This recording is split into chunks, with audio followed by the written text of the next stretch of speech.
Posting 5 crore रुपए लेकर उस्मान बज़दार ने दी थी। राजा रियाज।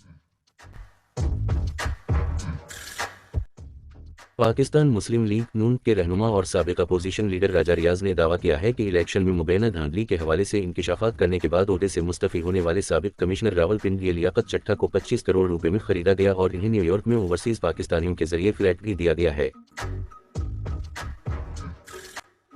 राजा रियाज ने फैसलाबाद में प्रेस कॉन्फ्रेंस करते हुए कहा कि लियाकत चट्टा ने बहुत बड़ा इल्ज़ाम लगाया, मैं उनके माजी के बारे में कुछ बताना चाहता हूँ।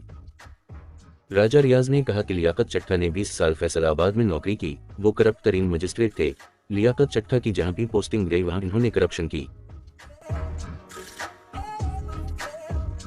राजा रियाज ने इल्जाम आयद किया कि लियाकत चट्टा ने रिटायरमेंट के करीब पैसे लेकर चीफ इलेक्शन कमिश्नर और चीफ जस्टिस पर झूठा इल्जाम लगाया।